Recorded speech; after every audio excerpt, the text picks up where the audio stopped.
good morning, and thank you for being here. I'm passing through Uganda for a few days to visit my husband, Dr. Kizza Besigye, in Luzira prison. I'm on my way back now. I visited him 2 times. I am angry at his situation. Dr. Kizza Besigye is 69 years old. He was abducted in November from Kenya. That was a breach of international law and national law. Brought across the border and thrown before the military court. He's a civilian. We challenged that in court. The Supreme Court ruled that he should not be tried. No one should be tried. No one who's a civilian should be tried by the military. He was not released. There was an order to transfer his matter before the civilian courts, but he had first to go on hunger strike because he was being held with no charge before his case was brought before the civilian courts. It's 6 months now. He has applied for bail. He has been denied bail. He has now applied for mandatory bail. It's a right. He's been in jail for more than 180 days. And the courts are playing games and will not give it to him. Every rule in the book seems to be broken when it comes to Dr. Kizza Besigye. His rights as a human being are being violated. In the prison where he is, this is a man who's 69. He is locked up in a tiny cell that has a little kamori. Up, doesn't bring in enough light. He's only allowed into a small space that's about a half of this size. This small area we are in. It is concrete, cement. There are no chairs there. That small place is where they eat from, where they cook from. About 15 other prisoners there with him. The 15 others are suspected to be terrorists, to be from ADF. They have denied that. Some of them have been in that prison for more than 10 years. 10 years. They've never been in court. They were just dumped there and forgotten there. Those are the prisoners he's with, all on remand, some for 10 years. He cannot go to the other spaces where other prisoners are, like when they are going to pray, the church, even on Christmas Day. He couldn't join other prisoners to pray. He cannot, they did some entertainment, other prisoners. He cannot go anywhere. He has to go in the prison. He's accompanied by 2 guards. The 2 guards have to make sure that Dr. Besigye doesn't speak to any other prisoner. He is not allowed. Recently, something funny even happened. The guard was guarding him while he's talking to his visitors.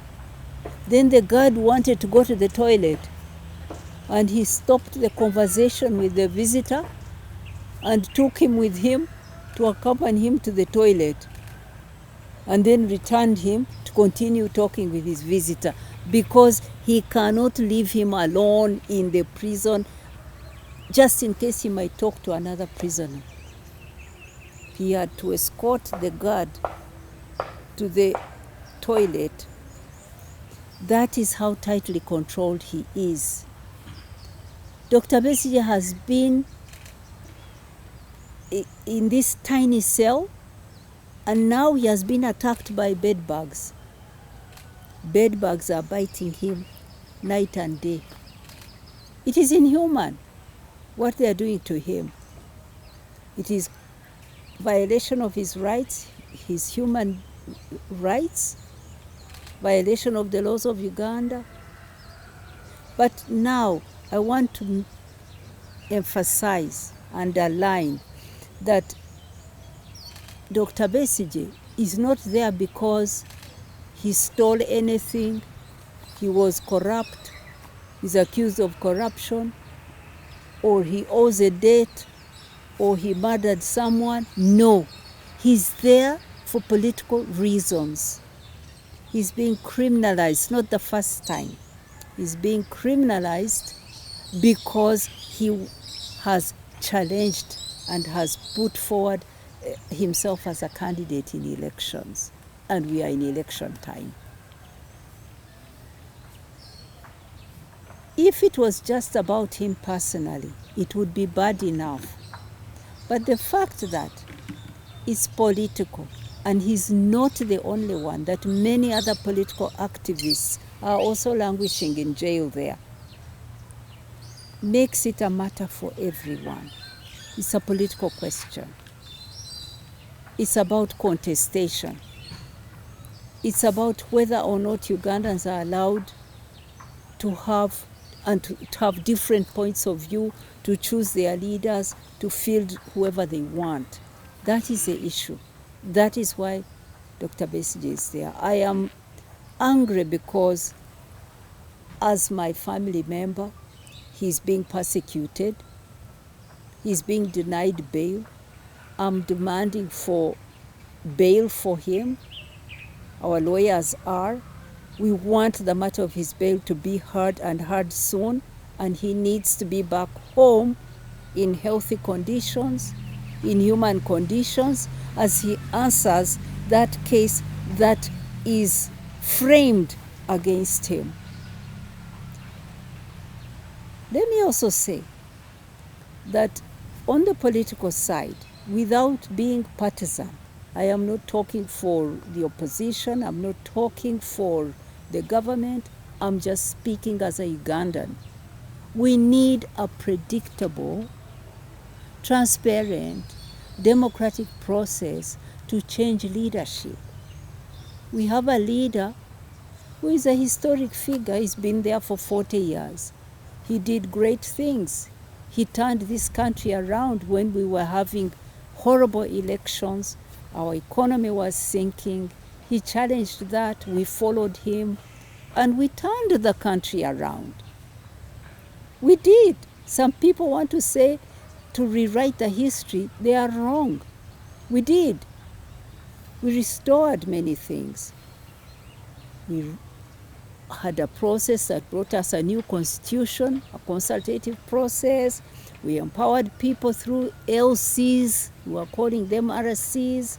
We brought women, youth, people with disabilities into political process to participate, have a voice. The economy was turned around. We arrived here when there was no sugar in the shops, nothing. Brought back Indians, restored manufacturing, and many good things happened. But today, we are back in a political stalemate. And my plea to President Museveni is that he rises again. He's an old man. He can protect his legacy, the good things he did, by securing a transitional process, leading a transitional process that brings us to new leadership peacefully. We don't deserve violent elections again. We don't want to go back to 1980, but that's where we have gone. So my plea to President Museveni is, talk to your opposition, don't criminalize them, talk to them. My plea is, restore us to the rule of law and the democratic path. Ensure a free and fair election. These things are not hard. Now, I want to say that if we do not do this, the real victims of a flawed political process, a violent political process, are our young people. Today, they are the ones who really break my heart. When I see thousands, my own nephews and nieces, children I know, or the young people I see on the streets expressing their frustration, they are out there without a future. Unemployment amongst our young people up to the age of 24 who are university graduates is at 83%. 83% of them are without a job and without a future. Every year, Uganda puts into the market 700,000 young people. Out of those, only 90,000 get jobs. The rest don't know what is there for them. Suspended future. How can we change this if we do not have a way to bring in leaders who are serious, who have a plan for how to create jobs for our young people? If we must hang on and in uncertainty, who is going to keep investing in this economy? We are seeing money leaving our country. I was in Kenya the other day. I was so shocked to hear in the real estate market that Ugandans are now the leading investors in real estate in Kenya. But what are they saying? No, they are not making much progress, obviously. They are not. Maybe In you're fact, speaking the wrong people. Because I know there are ministers who have never been seen the president. There are ministers and the president advisors who have never advised the president. So I would imagine maybe you're talking to those ones. maybe, maybe, I don't know. But honestly, this issue of the imprisonment of Dr. Besigye seems to be very, very driven by the president himself. Because you saw him come out and challenge the Supreme Court ruling at a time when we were expecting that the ruling will result in the release of Kizza Besigye. We saw him how he spoke publicly about the case. You saw his son even saying he has fixed a date and a place where to hang him. So we are seeing, that there is a strong interest and a drive of how this case will be determined coming from the president and his son. This is very concerning. And that's why I'm saying it's political. And we need to find a political solution to this. This is not about a legal matter.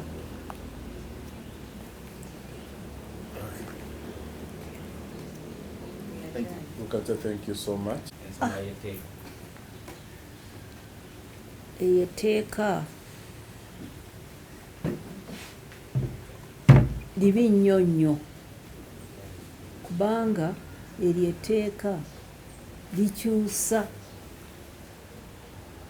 ekyasalwawo abalamuzi abakulu Supreme Court. Ate Supreme Court yerina power ey'okusalawo ku nsonga za constitution. Kale abantu bateekayo ekibuuzo nti omuntu civilian yandibadde agenda mu kooti ey'amagye, kooti eya Supreme n'egamba nti no, owa bulijjo agenda mu kooti ez'abantu aba bulijjo.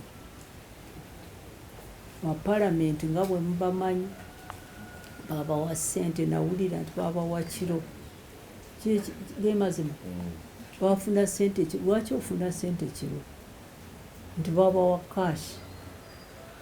Ssente za gavumenti tebaziwa cash, bakuwa cheeki osayininga, bwezityo bwe zigenda accountability ku ssente z'abantu, kubanga ssente z'abantu za misolo gy'abantu.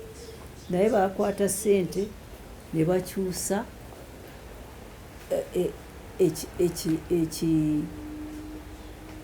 ekkooti kyazasalawo okwo okuwamba buwambi nabwo simanyi oluganda lunemyawo nagambye kakati kankiteeke mu luganda mu ddiini yaffe ey'ekikatoliki tugamba nti eno saakiruleego bwe bagiyita kwegamba eyo nsobi esingayo kubanga osazeewo kumenya constitution ng'oyise mu ekitongole ekya president kisasudde ba parliament bakyuse ekisalidwamu kooti simanyi bwenyinza okukibabuulira naye kibi nnyo era kitutadde mu mbeera empya ey'okumenya constitution ng'emenyeddwa abo abandibadde nga batukulembera okugikolerako kankireka awo kibi nnyo ndowooza kijja ate ntya nnyo ku baana abato abaasibwa eriyo abaana bangi kusinga nnyo bano abagenda mu demonstrations mu campaigns bangi babasiba babatwala ne babasuula mu kkooti y'amagye ne bali eyo mu kkomera myaka 6-7 abo abaana kaakati tebajja kuvaayo tubadde tumanye tugenda kubajjayo emisango gyabwe gijja kudda mu kkooti ey'abantu aba bulijjo babatte naye kaakati bajja kubeerayo kkooti ey'amagye tetuula bwe baba baagala batuula bwe baba batatudde nga bwe mbabuulidde eri abantu abamazeeyo emyaka 10 tewali wogenda so ntya nnyo ku baana abo era nsaasira bamaama baabwe ne bakitaabwe kubanga kati etteeka lisazeewo nti babeereyo amagye ge gajja okusalawo baana baffe baana ba sibiliyani so kibi nnyo tujja kukikyusa naye abantu bagamba nti ebintu bikyuka temutya tujja kugezaako mu ngeri eri peaceful tugezeeko okulaba nti tuzaawo enkola ey'amateeka tudde ku nkola ey'amateeka abaana baffe babeeyi tujja kukituukako